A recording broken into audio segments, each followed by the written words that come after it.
On days when there's no clouds, it is unbelievable. We start and it's dark. So what we want to do is we all want them to be pretty much the same height. The color of the sky changes. So that's going to be a row of red all the way down to pretty much that white tint. It's so neat, and then the sun comes up. There's going to be another row of, there's 18 pitches, so that's 36 of them, if my math is right. All right, so when you're done with the red ones, the white one goes in the middle. You get the first couple people that come out and they're just feeling it, you know what I mean? They're just out there looking at it, they're feeling it, kind of like soaking it in.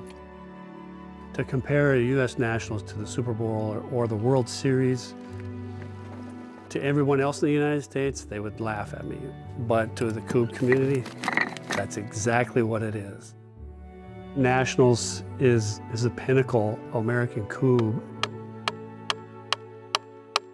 Kind of like the Holy Grail, it's the biggest tournament in the U.S. This is the Lambeau Field of Coubb. It is literally like the U.S. homeland of Coubb. People are like, it's a pilgrimage for them. They're like, I want to come to Eau Claire. I want to play, against the best in the Coubb capital.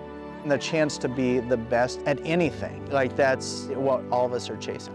Just to be the king of the world for one day, it would mean a lot to any of us.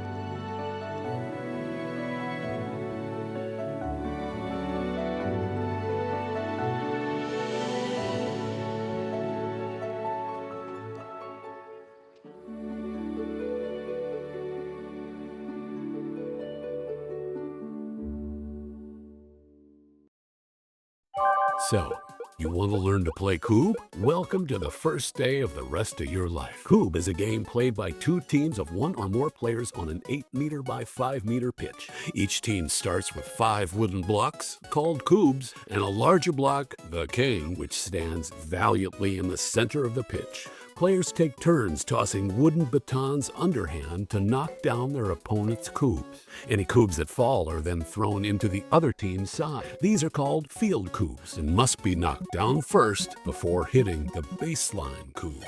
The goal is to clear all your opponent's Coubbs, then knock down the king to win. It's as simple and complicated as that. Since the year 2007, we've hosted the national championships here.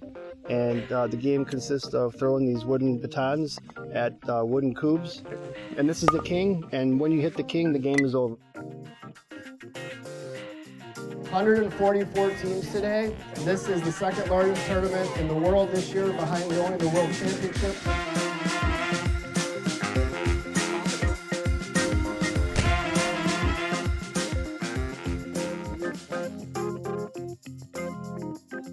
John, he is the best because he really brings everybody in together.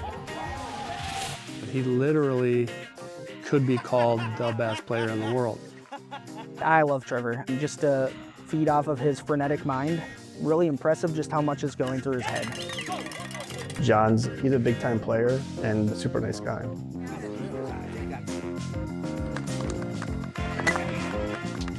Let's go. We'd like to have played better. We know we can. Now we just got to work on it. Of course, our expectations were to win it. That was our goal. Honestly, it came down to maybe 2 turns that cost us the opportunity. Maybe I ruined it for my team where I had one bad turn, one bad throw.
Hangry.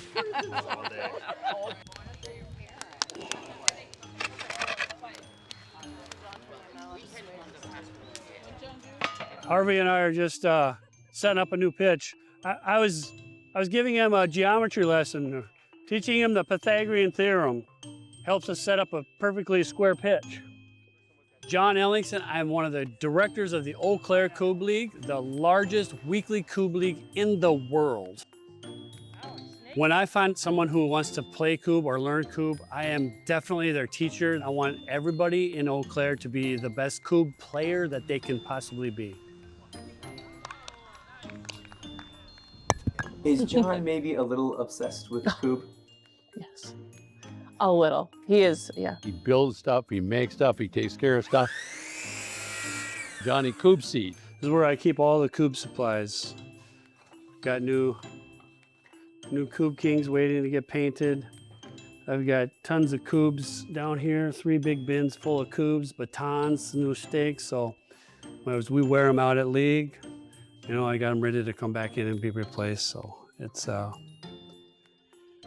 just a good place to hang out. I moved in here when I was 3 in 1972. It had fallen into disrepair and John had been working over the years to fix it up. And so I just thought, he deserves a pitch of dreams. If anyone deserves it, it's John. Have you been in the trophy room? Welcome to the Cube King house. So these are all the trophies. Probably my most prized trophy is probably right here. 3rd place in nationals. My highest achievement in Cube. Made it to the cage, we got 3rd place. Very close to making it to the finals. That was in 2021. That was a weekend I'll never forget for sure. I recognize I'm a pretty good Cube player. I'm not gonna say I'm great, but I'm pretty good. So I'm still working on it. I'm a work in progress. It's magic to watch this magic happen. Any team that has Greg Jacobson on it is going to be a favorite. Greg is the most successful and competitive cube player. Greg's always out there. He's the cube boogeyman. He is just an elite player. And he knows what he's talking about, so when he is cocky, he has every right to be cocky. Greg, there's no arguing with it. He's a #1. He has an intimidation factor. I'm not gonna lie. He's a god, he's a legend, he's a GOAT. Yeah, the GOAT! The GOAT! The GOAT! Greg Jacobson, 2016 through 22 U.S. national champ. So there was a COVID year in there. 2022 individual world championship in Sweden, and also the 6v6 world champion that year too. So the only person who's done the individual and team the same year. I wasn't a parent who let my kids beat me at any board games or any type of sporting events. Go back up, good effort, good hustle, bud. We line up on a foosball table, I don't want to lose to you. Maybe I'm a poor loser. People dislike Greg, and I understand that because when you're playing against somebody who is the top of the top, you want to knock him down, and he doesn't want that. Greg is a very complicated person, and people misread him. Yeah, I don't want to be looked upon as the bad guy. Yes, I want to have fun, but I think getting out and winning is pretty fun too.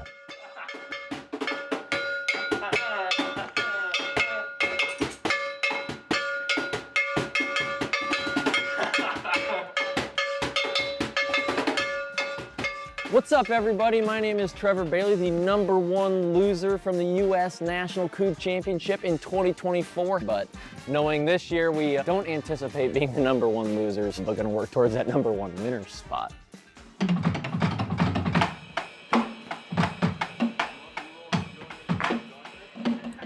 Is Trevor one of the best players in the nation? That's not even a question. Wait, I don't even know. Trevor is easily one of the top 5. Not on any day, it's like consistently, right? I mean, really, there's 2 things that I want to check off my list this year, and that's 1, winning national title, and 2, win the world championship as well with the team that we're going back to Sweden with. That's what I'm dead set on this year. So We got some more work to do. We were left hungry. The Omen boys will make you do that.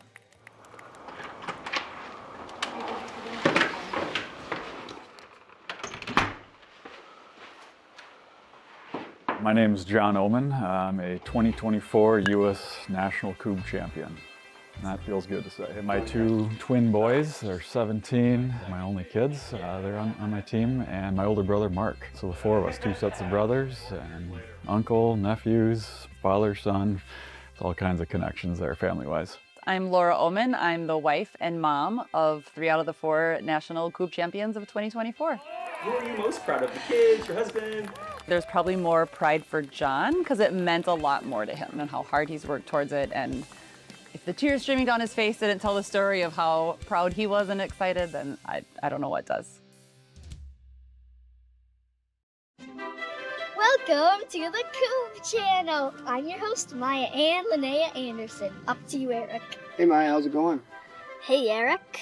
You know, I've never drank milk out of a Coob koozie before. Coob koozie? What's a Coob koozie? Is it a Coob jacuzzi or what? Ooh, this has never been documented before. Holy cow. How does he do that? My dad and he had these like learn how to play Coob videos on YouTube that kind of went viral, and I was the woman behind the camera. Hey Maya, quick question for you. Have you heard anything, have you heard about the Pythagorean theorem before? A squared plus B squared equals C squared? Yeah. Okay. Yeah. That's pretty good. Yeah. I didn't know if you knew that. Sometimes I look back and I'm like, oh my gosh, that's like so embarrassing. I never didn't know what Coob was. I was born July 12th, 2007, and the first national championship was like August 30th or something around that. And I was like a month old. Literally all my memories of my birthday are surrounding Coob. I think it was when I turned like 10. It was the Saturday of Coob, and my dad had the entire place sing me happy birthday, which at the time I absolutely hated. But it's kind of fun. It's like my little birthday present is like seeing these people that I see like once or twice a year. Eric's definitely a perfectionist when it comes to everything Coob related. He has a lot of energy and drive. Eric has an idea and he runs with it. Get out of his way. Works really hard to make everything behind the scenes seem perfect. You just want it to be perfect. You want it to be elite. Like, oh yeah, that's gonna be on the big screen. Probably about 10 years ago or so, you know, my kids were getting a little bit older. They're getting into more activities. I was, you know, the championship. I was doing Coob Nation magazine. I was organizing things around town here, you know, doing outreach and doing that things with other people. I was trying to play competitive Coob, still trying to be a husband. I mean, and so I had this kind of this revelation that for me, I didn't like how I was feeling. I had to focus on 3 things. And one of them wasn't to have high expectations of myself to keep playing high competitive Coob. I just couldn't do it anymore. To be honest, like it sucked. I wanted to keep playing. I love it. And then to kind of step away from it, it was challenging, but it is what it is. I came across my notes from 2014. So preparations for Worlds. I was down here all the time. And I wrote here, does one practice Coob or does one learn better how to live? And we've talked about it and I'm like, there's so much part of Coob that's just life. Got some fun little pictures here the girls drew for me that I have down here, you know, by Maya, my book by Maya, and I just kind of have that stuff down here too. I mean, I was about 10 or 11 years old, and that's when, you know, I'm in more activities, right? I'm entering middle school and starting volleyball and all that stuff. I never really like put the 2 together, especially at that young age. Definitely like now looking back on it, you can kind of tell the difference of like, okay, he's not traveling to so many tournaments. He's not gone so many like weekends. Yeah, and I'm very grateful that he took that sacrifice for sure. It's all right. 2005, Aaron and I moved to Sweden for a graduate program. Played it a couple of times, right, in Sweden or whatever. I thought this is a lot of fun. Midsummer's Eve, fell in love with the game. The family that we stayed with had pear orchards. There were a lot of like hills and beautiful trees in the background and wildflowers and green, and it was just absolutely gorgeous. Like when you think of a postcard for like the Nordics or Scandinavia, this is exactly what you think. Then we played Kub. And we just played, and then we kept playing, And we just played all night and just fell in love with the game. Aaron and I just absolutely just fell in love with the game. Like it was so much fun. It drops that blood pressure big time. You know what I mean? I got it. Your turn. All right, we're gonna go for something special here.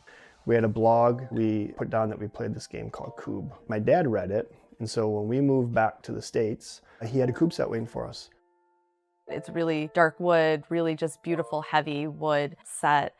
And we just enjoyed it and wanted to share it with others. And then that January of 2007, we moved to Eau Claire, moved a little bit closer to family. We didn't have a car, we just had ourselves, and we had one Kub set. And then from there, we started building the game here in Eau Claire. We'd go down to the farmer's market and he'd play. It became a little bit much. Like I wouldn't even ask to go. I would just show up with the Kub set and start playing and just try to introduce people to the game. One of the first people, I still remember it, was Aaron Elringer. Hello, this is Eric Anderson from the U.S. National Kub Championship, and I am extremely fortunate this evening to be out at Elringer Farms here south of Eau Claire, Wisconsin. 2010 national champion, Aaron Elringer invited me out. Thank you, Aaron, I really appreciate it. My pleasure. When Kub came into my life, I wasn't looking for a game or a sport or anything, but there was something about it. It's that sound of wood on wood. It's like baseball, the crack of the bats, famous. But then it's got all these other parts of sports. Like there's chess. There's this nerdy aspect of it where you can think, outsmart. People get into just like mind games. It's kind of like golf, because golf is just you hitting this ball. And so there's this solitary aspect that you can do that you can actually play by yourself. There's the boxing. You can have a knockout anytime. Kub, you can end the game pretty much anytime. So I fell in love with Kub, and it was a really good fit for Eau Claire. There's sort of a Nordic influence to things. The story is that the Vikings played it 1,000 years ago. I think that adds to kind of like the culture or the mystique of the game. You know, bringing that game with those Nordic or Viking roots to America. In 1000 CE, the modern-day island of Gotland, Sweden, was one of the most vital trading centers in the Baltic Sea. Vikings regularly engaged in mortal combat with their foes along its rugged shores. Their clashes were legendary, as was what the victorious Vikings did to their enemies, commandeering their skulls and bones to invent a game still played today, Kub. You know, it's the Viking culture and the lore of the Vikings, and so they use the skulls of their victims and the femurs as batons, you know, the Kubs were the skulls. There's no evidence of that in history that anyone can find, but it's a story they promoted because of where they're located in the world, and it just fits very well. You know, you got a pitch that's 26 feet by 16, which is 416 square feet of anything that can happen, right? There's that mystery, that chance that allows the underdog to get lucky. It's like, you think you're the champ, but you just messed up. That block hit the other block and it scattered off a meter away. That's gonna take an extra baton, that turns the game. And so the underdog can get lucky, and the perfect person cannot always be perfect. The ultimate challenge is to strive for perfection. Everybody misses, but I still believe it's possible for perfection. Kub is a great analogy for life, because in everything I believe there is perfection. There is a possibility of perfection. And I just love that possibility. In Kub, it's that perfect shot that keeps you coming back. The best sound is when there's one Kub, an 8-meter Kub, and you throw that baton and it has 1/2 rotation and it strikes it right in the center perfectly. It's just this big smack. Everybody who sees it knows, like, that was the perfect throw. Every other game is one-dimensional. You throw a disc at a basket, you throw a horseshoe at a stake, you throw a bag at a cornhole board. Kub, I thought, you know, you got so many nuances in this game, so many things can happen every turn. You've got thousands of square centimeters, and anything can happen in any moment at any point in the pitch. Another coat of paint and that Kub would have tilted and then fell. And it's a game of millimeters. So batons, cubes, kings, and then everything else is the championship. This is probably one of the oldest brackets in the country. 2011, contacted the city manager, Mike Huggins, and I said, hey, is it okay if I come talk to you? And I had a vague idea what Koob was, hadn't played it yet at that time, but I was aware of it. And I said, hey, Mr. Huggins, I got this idea. I think it'd be cool if Eau Claire was the Koob capital of America. He looks at me and he smiles. He's like, no. And I was like, oh man, he's like, how about Koob capital of North America? And I was like, yes. But nobody knew Koob. So you're literally starting at zero. It would have been easier to build a boomerang thing here because everybody knows what a boomerang is, but nobody knew Koob. People are used to talking to each other in kind of non-polarized activities. Where the country is with all the stuff that's going on, how do we overcome that? Rarely do you overcome it by people butting heads. It's coming together in a different venue and you get to know people as people, not as symbols of one side or the other. And Koob is a great way to do that. And anytime people talk about playing, it's always laughter. I think we definitely could have been in the cage. I would stack our team against those teams that were in the cage and, give us 8 out of 10 games maybe. I'm not afraid to say that. You have to get in top 4 this year. That's the goal. I know they're going to be very determined to get in after what happened last year. That was the first time I haven't seen Greg in the cage, I think. It's for a long time. I think you've just put food in a starving lion's cage. The 1v1 starts right at 9. Woo-hoo! 1, 2, 3. So how does this work? We are hosting the 1v1 Koob World Championships right here in Chaska, Minnesota. Are you more or less excited about this than national? All right, here we go. National. This? This is like top 3. Okay. First Omen battle of the day. Woo! Let's go.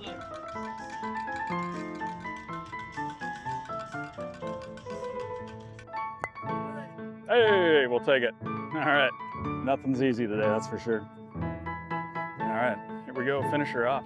Oh, Phil. Yeah, all I can do is cheer for you on that. That consistency, but I can't. It's not always that possible. Oh, nice job, buddy. In 2014, early that spring, I thought, oh, in this tournament, I must be just a little nervous. We're playing against good teams. I just kind of feel off. My arms started kind of going like this when I would throw. I had this little hitch that developed. I'll be honest, I was very embarrassed. I didn't want to be in Koob anymore. I wanted to quit, but that was right around the same time Mark was just getting into the story. Love you, brother. Yeah, buddy.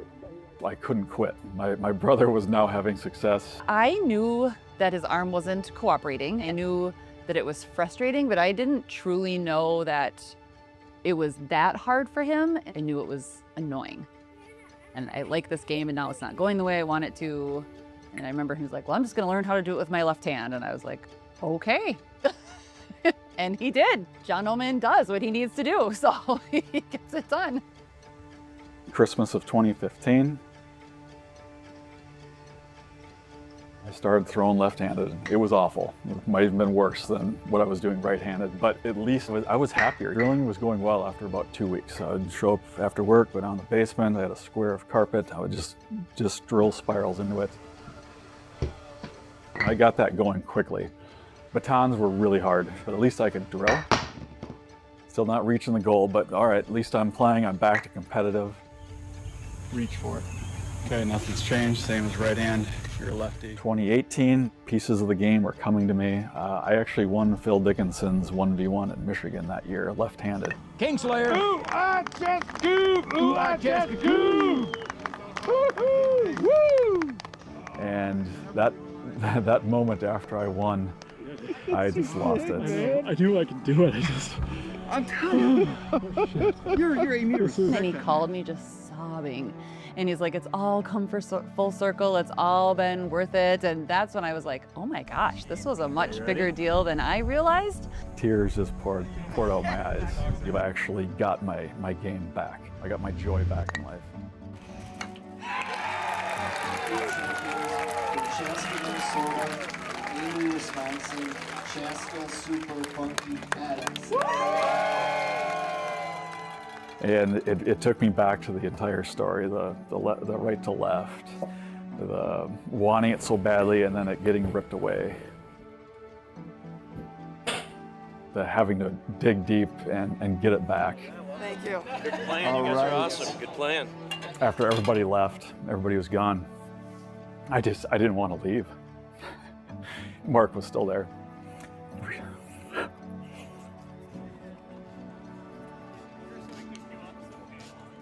I mean, we walked back out on the pitch and just walked around for a while. That was super cool. The last time we were in the finals, Chaska, was in 2013. These guys were playing underneath the bleachers. It took them to get us back here. I wondered for a lot of years, are we ever going to reach this goal? Are we going to get this back? What it turns out is that my boys just needed to come of age and be a part of the story. Somebody's not happy. Look how cute they are. Who taught you the exercise? What do you want Santa to bring? Hi, Mom.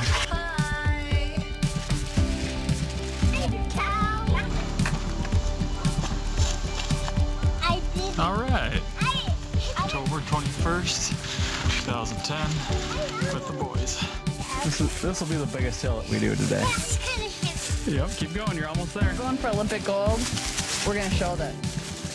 Nice. Can Daddy make it? Yeah. The moments that I'll cherish the most was my boys telling me afterwards, "That's for you, Daddy."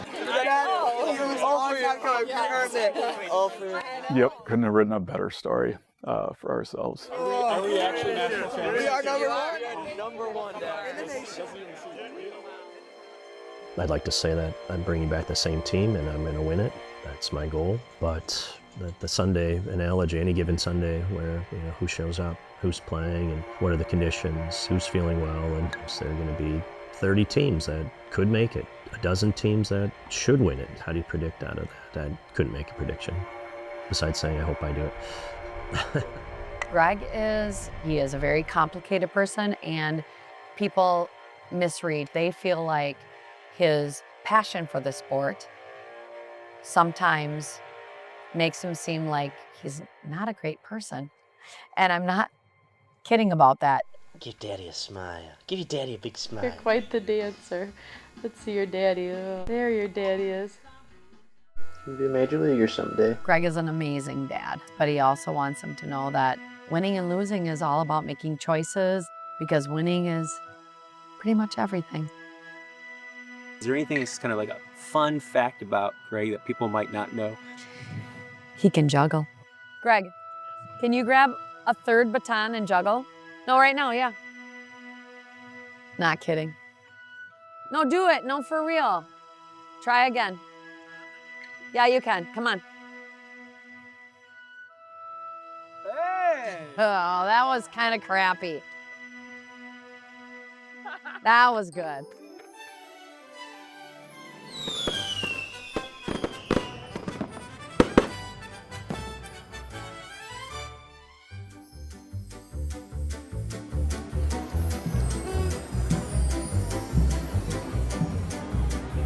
We need another extension cord. Or we do it the opposite way. All right, let's go. Let's go. Yeah. I got some cards for you to hand out to people. Okay. If you want. Eau Claire's Mardi Gras with. Like when you come up here with these buildings, it really feels like it's. Merry Christmas, everybody! Merry Christmas! What's your name? What's that? You must have been playing some Coob nicely. Good job. All right, all right, all right. Merry Christmas. Hey, who's gonna play some Coob this year, huh? You gonna play some Coob? Coob, it's the backyard game. What's your name? I got a Rihanna. She's been, oh, that's naughty list. Tiana, nice list. I knew it. Good job. We're proud of you. We're proud of you. Hey, Merry Christmas. Merry Christmas. Woo. All right. Merry Christmas, everybody. Merry Christmas. Or should we say Koobmas? I'm Kooby the elf. I'm helping out here. Paint the bottom half here, so just doesn't have anything. We're just gonna do quotes. Happy blue. Yep, yep, yep, yep. And then we can put them over here or wherever. I remember the two times where we did it really big. My mom and Ray came up, and they would just sit down here all day for like 2 days, and all they would do is prime. Back in the basement. And I come up from work, and I'm like, "What do you mean you've only done 300?" It's not break time. It's not break time. You get one bathroom break. Every time I introduce the game, I always bring up, we came here with one coop set.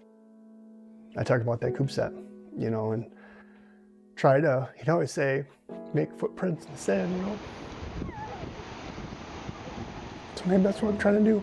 Has your dad passed on? Is that? Yeah, 2013. Did you play Coop together? Yep. How did Coop maybe change your relationship in those final years, or did it make it stronger, or? Yeah, I mean, my mom and dad got divorced when I was really young, you know, so I didn't really do a whole lot with them. And then you get to be a teenager and you're just, you know, too cool for school or whatever. Like 2008, 2009, we had the first tournament, but then other tournaments would pop up and, you know, we'd go play, and just me and my dad. So we went up to Duluth and we played. And we won, it was like 16 teams, but we you know, we won. And I remember trying to be humble or whatever, and we get in the car and the drive back, get in the car, and we just like, woo, like we started screaming, you know, my dad started screaming, and never really had a relationship with him. But every time we go out and promote the game, you know, we talk about the Coop set. That's part of the story. And then we have our Coop set program where we give away free Coop sets. So we've given away, I've lost count now, over 140 Coop sets. It's called the Steve Anderson Coop Set Program. There's a saying, every waterfall starts with a drop of water, right? Maybe we're not quite at the waterfall yet, but I think we're pretty close here in Eau Claire, what we've created.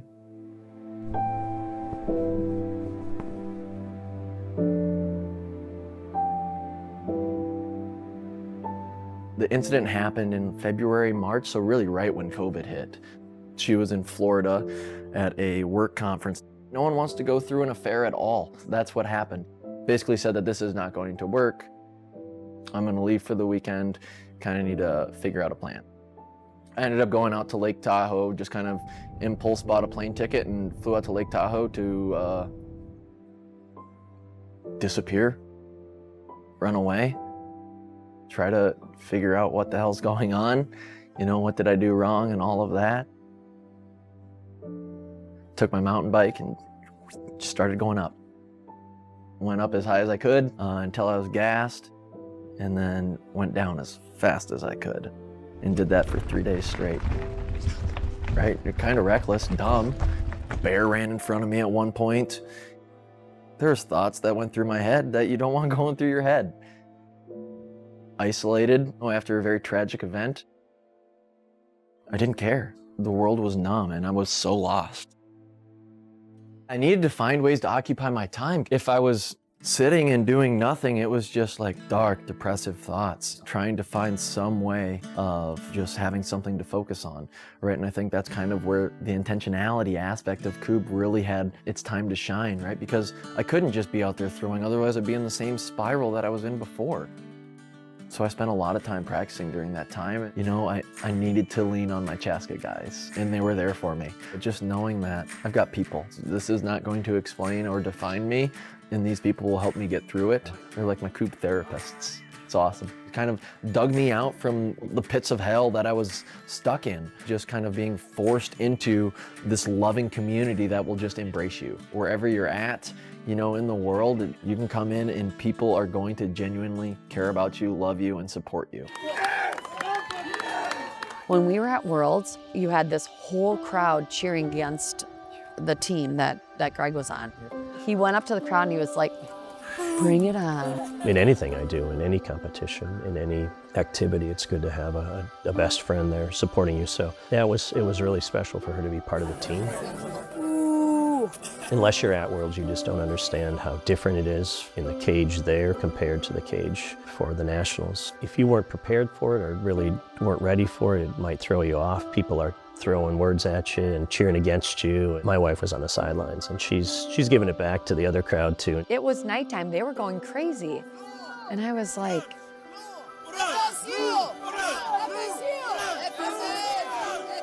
okay, I gotta give it back. I had a pretty important throw early on in the match, and I just hear my wife. I just had to stop my throw and say, "All right, you gotta be quiet for a moment." Love you, everybody. Just Sorry, let me throw. Apparently I was just a little bit too vocal.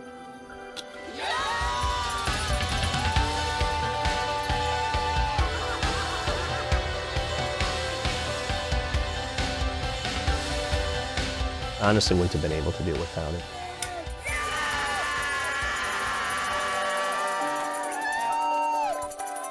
He says he can't do it without me, but he can do anything without me. He has just played his game.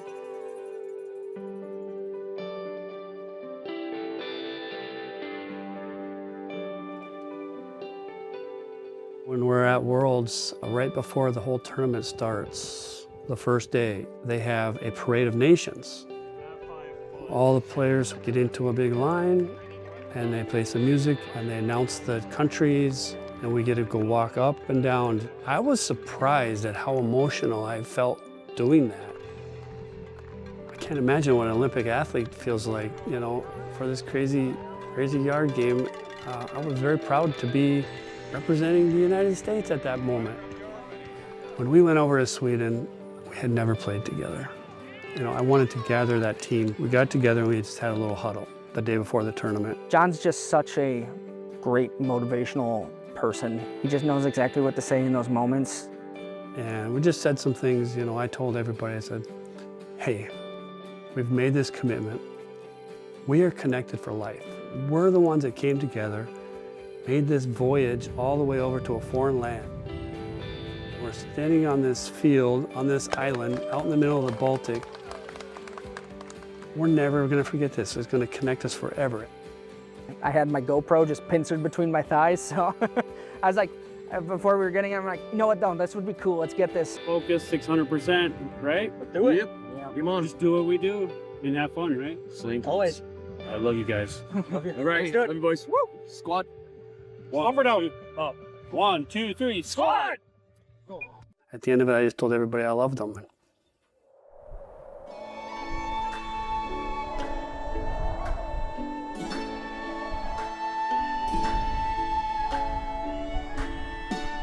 Well, you're in Superior, Wisconsin, down on Barker's Island. We're Lake Superior Kub, and we're a local Kub club in Superior and Duluth.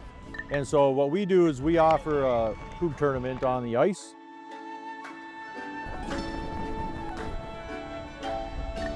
Last year we did 23 tournaments, I believe. We traveled all over the United States. We even went to Sweden for Worlds. And we traveled all together, total 27,074 miles. The circumference of the Earth is only 24,000 miles, so we went around the Earth plus some.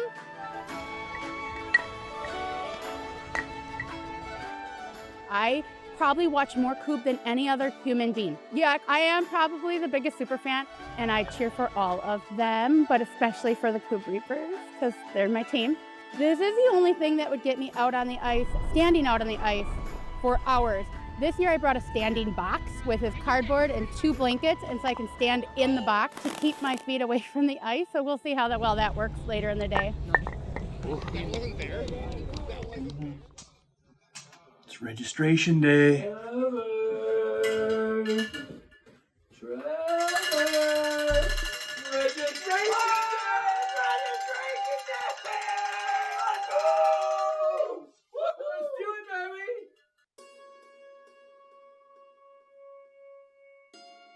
Right now, so it's 6 o'clock, there's 22 pending. I went to 27 pending. teams coming in. So 29, we got 29 pending. It's crazy. It's crazy. It's nuts. People are excited about it. 30 pending. So we're going to be hitting 40 or 50 by like 6:10 maybe or whatever. 39 teams registered. So it's 6:08, and then 10 pending, more than a third full by 6:15. Saturday morning, registration opened 34 minutes ago. We are at 64 teams, 7 pending. So many teams. What's success? Cage. Like there's only 4 teams that can make it in there. You know, obviously some teams it's to win it. And I think like Flux, like a couple of Chaska teams, you know, Bad Company with Greg, Corey, and Kim, it's gold medal. And to me that's exciting. They think about this every day. They think about this every day. They think about the championship every day. And I love it. They can say they don't, they do. So Chaska Funky Badasses, I think everybody thought they were a good team. I don't know if people thought that they could, you know, make their way through. They found their recipe and they won. It's different when you're the hunter or you're the hunted. I mean, Greg had that 5-year run on the Stat King. I remember him telling me one time he wanted his name on the whole side because he started at the top. He's like, I want to go all of them on the whole side, and he didn't get it. You know, he lost. And Greg and his team, they haven't won the championship for a while. But I think more people feel comfortable hunting him now because they see that other people have beaten him.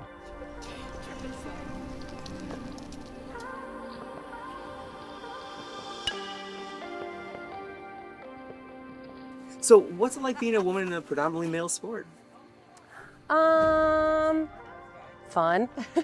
Because there are definitely those times, you know, you walk up to the pitch and people automatically think, oh, this is gonna be an easy one. But then you kind of do your thing and then play well, and when you get done, you're like, oh, see, I guess it wasn't that easy. Gina, I've looked up to her for sure. She definitely has been around since the dawn of Koob and helped bring in and make it kind of, I don't know, natural for women to join. When I was new, she was kind of one of the few females in Koob. When I missed a shot, I turned around and said, oh, I'm sorry to my team. And she said, don't ever say sorry. Look around. No one here is saying sorry for missing a shot. That was a huge, powerful message for me to hear. Like, oh, I don't have to be perfect. I think a lot of women come into this game and they focus on not hitting something. You're not going to hit it all the time. I think it's really important for women to understand you just go out there and play. And it happens to all of us. The one thing about Gina is you always know where she's at with her laugh. Seeing her as a mom, like throughout Koob, has definitely been like awesome. It's why I bring my daughter to Koob. Gina kind of was like the original mom to do that, you know, have her kids at Koob, and now her kids won Koob.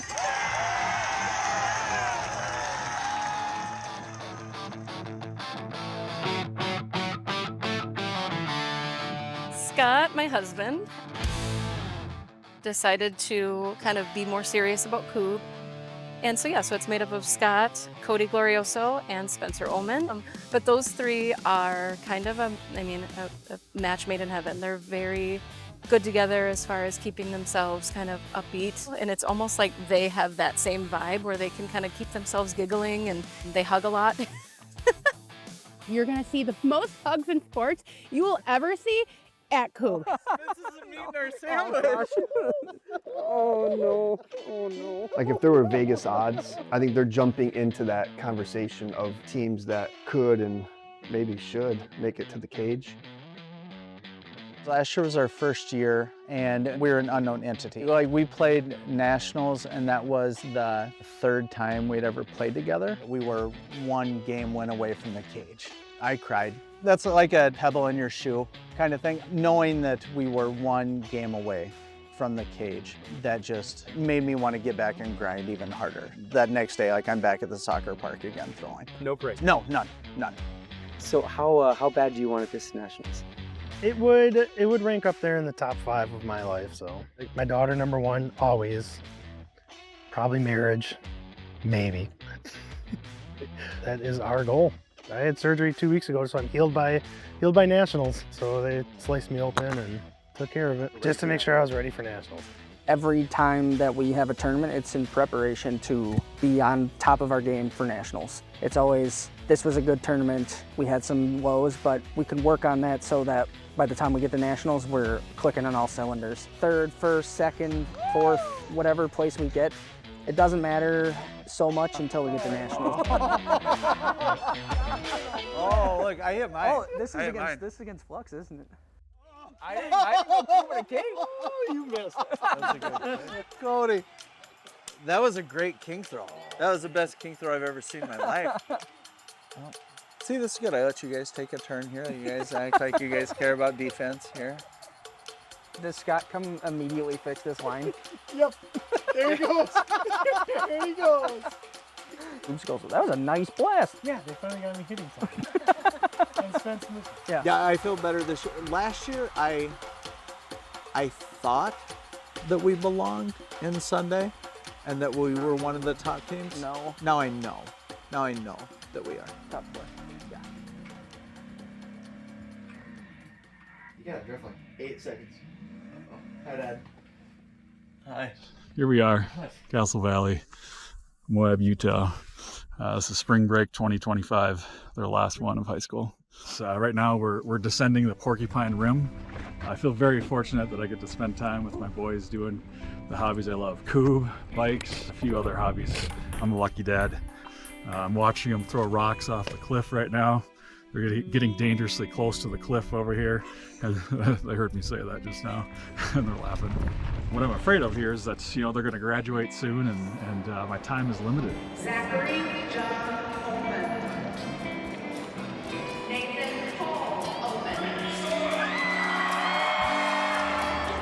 Where you want to take a picture? Van Halen right there. Yes. We've been talking about making a pitch that mimics the national tournament. We've been talking about since the first trip there. We did a little research on this. We didn't take any core samples or anything from the soccer field. I would consider the turf at Nationals to be some of the nicest turf in Coob. And there are times when it feels like you're just riding on a thin edge of in control or out of control when you're throwing Coobs over there.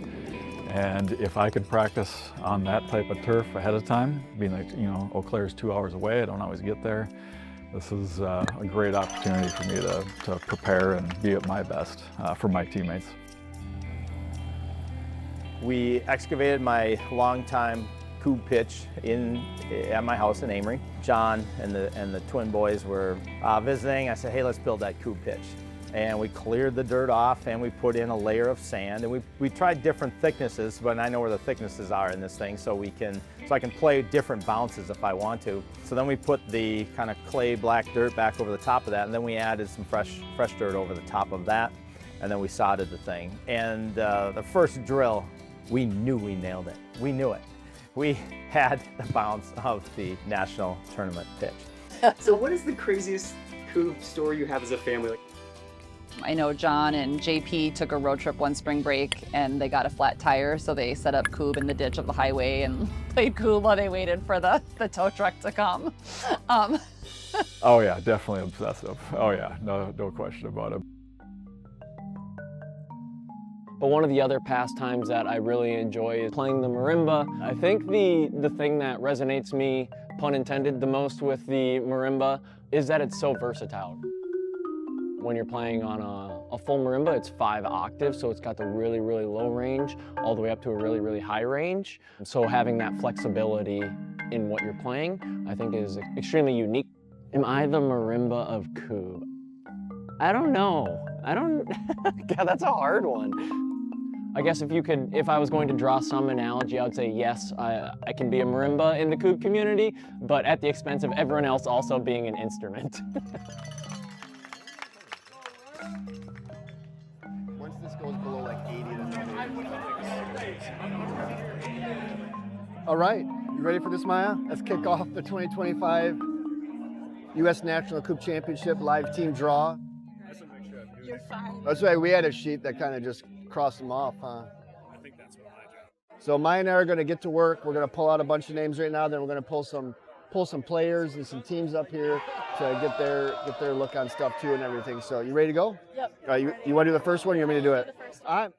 We're taking Cecilia. We're taking Cecilia to the airport. Championship Sunday. headed out to New York. Big city. But we'll be at the championship. It's gonna be a crazy day. It's gonna be a crazy day for the Andersons. Here we go. The championship is July 12th, you know, and she's moving away July 13th. My wife and I were talking about it last week. I think it's 936 weeks. I was doing the math in my head, and I'm like, you know, when, man, you have a kid, you know, you think of the time, you don't really put a number on it, that type of thing or whatever. I don't know. It adds to the week, that's for sure. And yeah, I mean, I'm super happy for her, proud of her. These are good things, right? These are happy things, happy accomplishments, happy things. But I know it's gonna be a tough day. You know, the fact that Aaron's taking her to the Eau Claire airport at, you know, 4:30 in the morning, at the same time, are gonna leave right here to go to the championship field. I'm telling myself, these are the good things you want. You know what I mean? But I'm gonna miss her. It's gonna be a tough morning.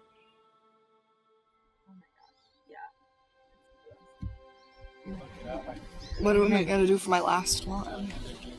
So here's something that somebody sent me. Recreate it? Yeah, and this one would be out, either of them. So if you shunt it this way, it's out.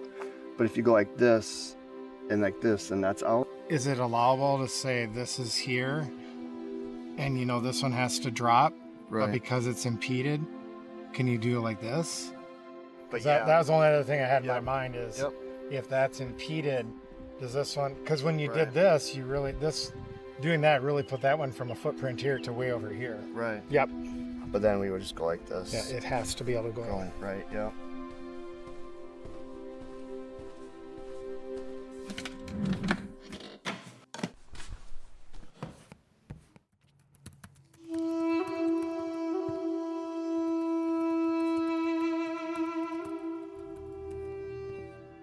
I'm kind of the Koob stat guy. So I have Koob Reapers from, there's some room for error, but so far we've played 225 competitive games and 100 competitive matches. And of those, our game win percentage is 73.79 and our match win percentage is 77.17. Yeah, I'm able to see how we've performed all time against probable teams that we would see on Sunday. Most people you would ask would say that I'm probably a little crazy, like it's, you know, a little much, but it is empowering and I love data because data doesn't lie. How important is it for this year for an Eau Claire-based team to take back the Stat King? It's real important to us. How did you feel last year? It sucked. Like someone came into your backyard and stole your stuff. Like, yeah, it's bad. I'm so locked in right now. I have no nerves. It's one baton at a time, one match at a time. My goals have been on my whiteboard in my classroom all year. I have a little piece of paper that says the cage on my bedroom mirror. No, I'm ready. Is there secretly a part of you who wants other players to know that you're analyzing them all the time and want to get in their heads? I guess I'm not actively trying to get in anyone's head, but I want everyone to fear me. I want everyone, when they know they're playing me, I want them to have a sense of dread. Eric asked me, he was like, what's your goal? And I said, I want to be the best player in the world.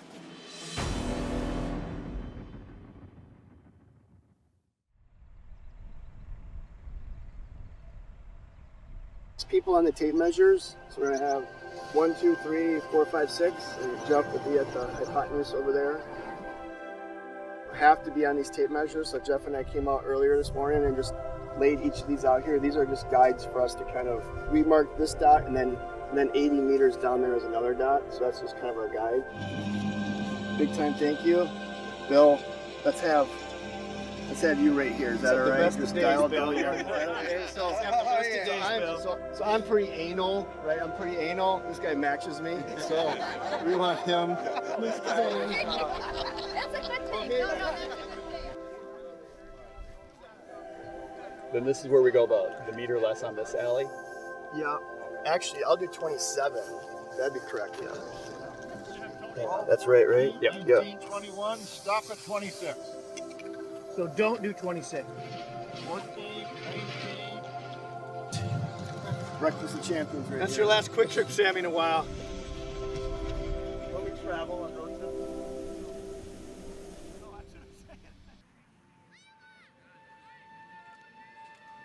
Coast to coast, from north to south, all borders, and they come here to play.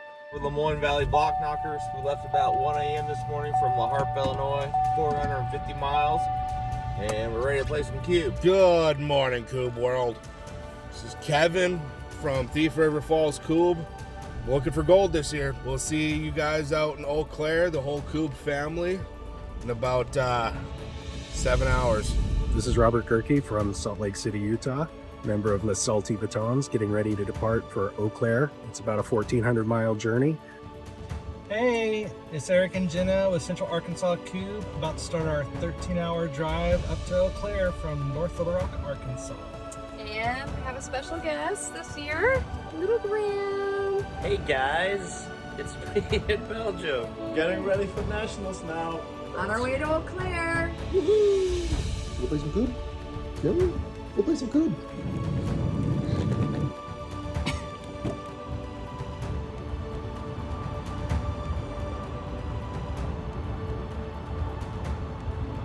Hello from the road. This is Jesse Frame, leaving Kalamazoo, Michigan, headed to the U.S. National Cube Championship in Eau Claire. 7-hour car ride, always worth it. Hey, we are Tea Time Kaboom, and we are on our way to Eau Claire, Wisconsin, 243 miles, and we'll be at the National Championship. See you there. Woo! You ready for this? Let's hear it. So I just got this message, and I remember these kids. So these kids were this little. Hey Eric, this is Mikey Vol from the Cube Team Vol Stars. I've been dating a girl from the team Tea Time Kaboom from Fergus Falls, Minnesota. And I'm actually thinking about proposing during Cube next weekend because it's something our families enjoy and come together for many years. I don't want to disrupt the flow of the tournament, but if that's asking too much, no worries. So I think we just had the first proposal, and yes? Did you say yes? First proposal ever at a Coop tournament. So congratulations. I have tears in my eyes because I remember you guys here 13, 14 years ago. One thing we've really worked hard to do is to create an event for everybody. And I think it's one of those types of things where it's like Saturday morning after the national anthem and just seeing every skill level of player out there, but just waving at people and just seeing people and seeing everybody so happy. I think that's the time where it hits and I'm like, wow, like this here, 144 teams right here on this one soccer field. Like to me, that's when we are the US Championship, and that's what we're trying to crown. But we've never lost our North Star in being like what we want to be as an event. And we want something to be for everybody.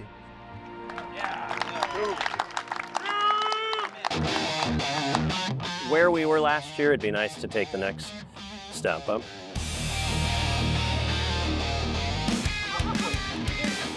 Played against a team that was super elated. So played against them and they're like, oh my gosh, we're playing you guys. You were in the cage last year. Yeah, there's a little pressure, and I think the pressure is coming from within.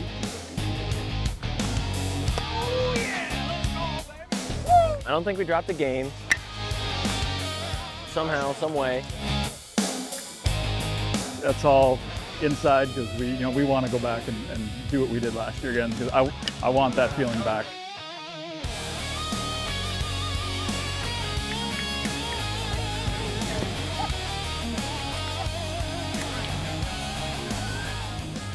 Final match to get to Sunday was against the Grass Kickers, so it's a team that's made Sunday many times, knew we needed to bring it, and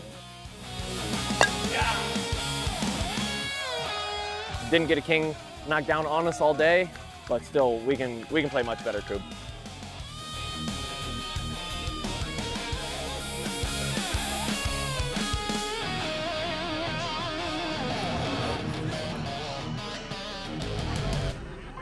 And game 3, to go to Sunday, comes down to a field cube and a king from a short porch last baseline, and got the baseline cleared.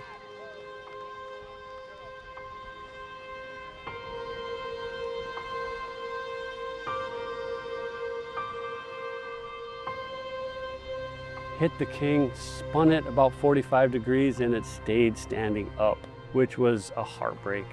And the last thing I said to myself before I threw that at the king was, I love this game. If I had just thrown it a couple more millimeters to the center of mass on that king, it probably would have fell down. Or if I went up just a little bit, it would have fell down.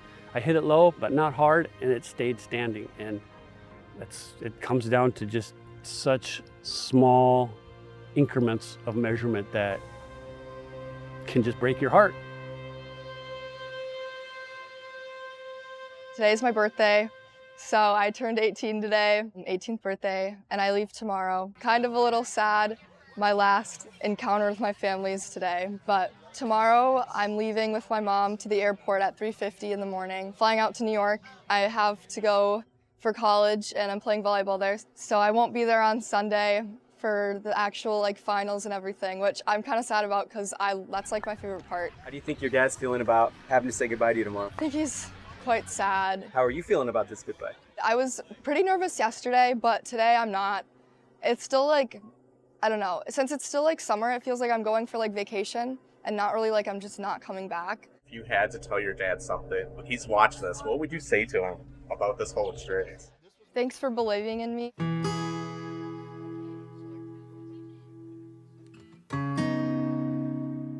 To see the Kub player that you've grown up to have them leave the nest and go, it's a beautiful thing. You're letting go of that baton, and it might knock something over, it might not. The thing is, someone's gonna pick it up and bring it back to you, and it always comes back. That we're always there, just waiting to knock over the king together again sometime.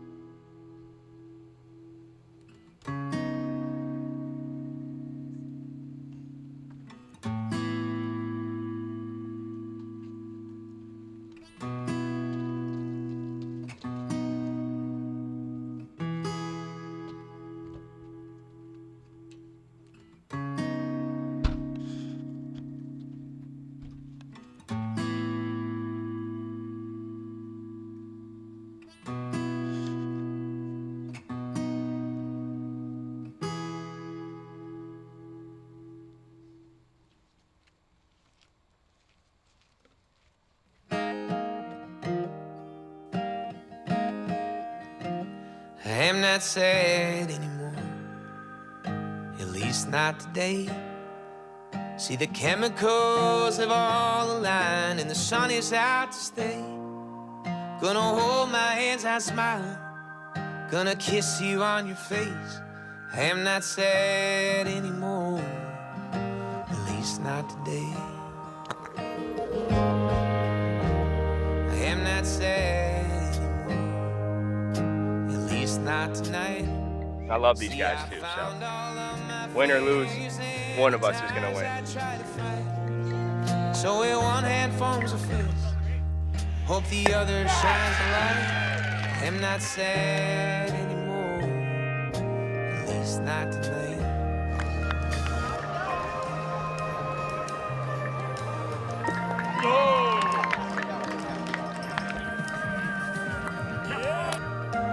You're always going to have to beat one or two returning champions to get to the finals, and that's just how the tournament is. But we played so darn well that I don't know if we could feel bad about what happened. Super proud of the skills they've developed as human beings here. Just great kids. Kub teaches a lot of these skills that we're after. Couldn't be prouder.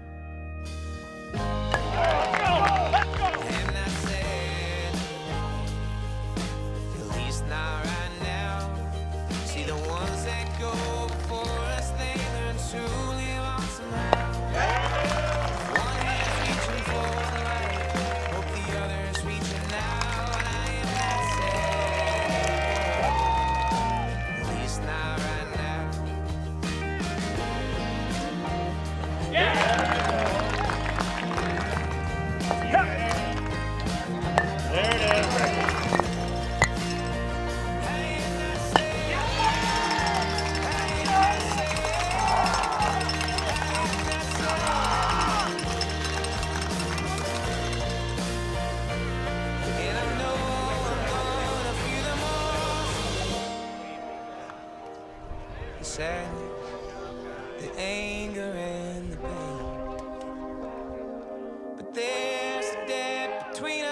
can't pay. I can't pay.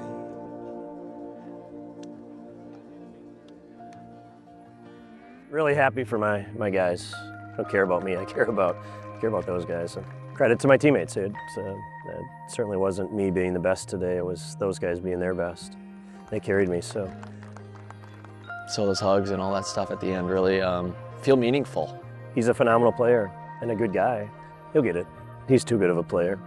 It sucks, but it also is great. This guy's the only one that holds me together from time to time. I'm trying not to break down. This dude earns one. He deserves it. Good man. Keep your going. You get out of here. Okay? Yeah, we'll talk soon.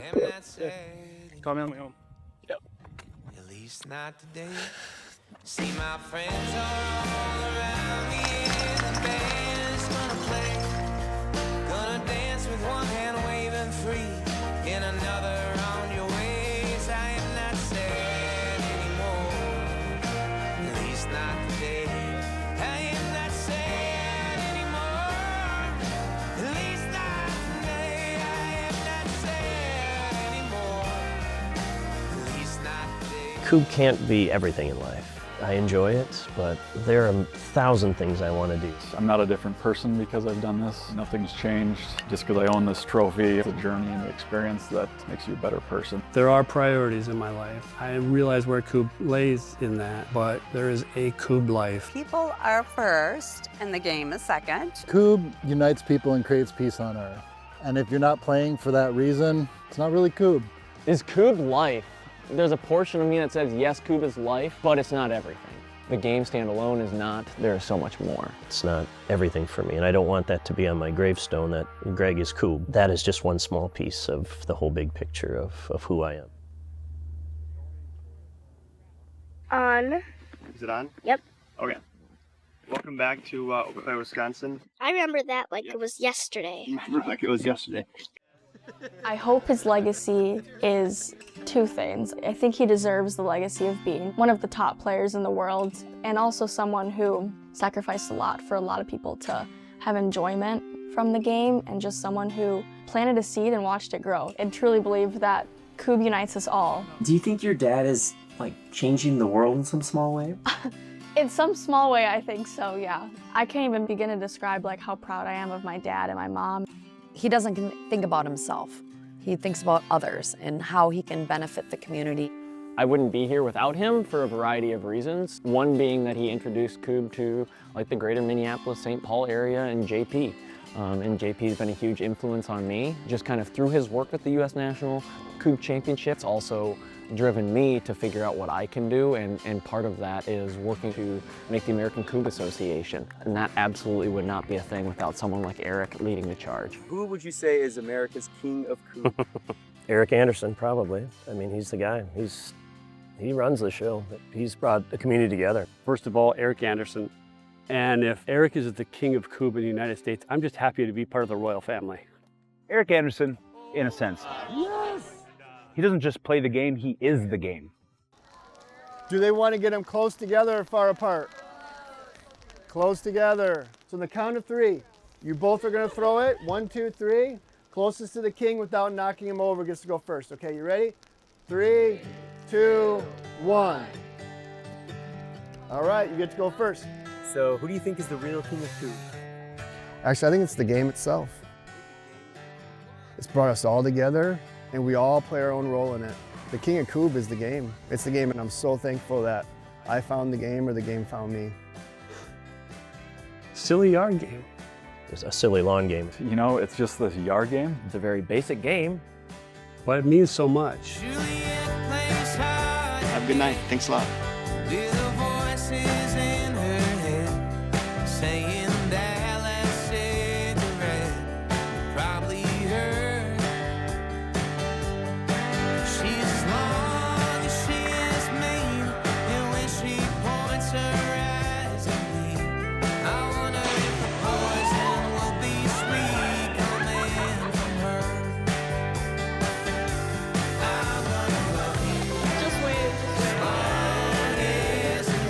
Okay.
chest where you used to lay your head. There's an indentation left where it once lay. I try to fill it with the banned alcohol in my right hand, but nothing fills a hole just like you can, so please just stay.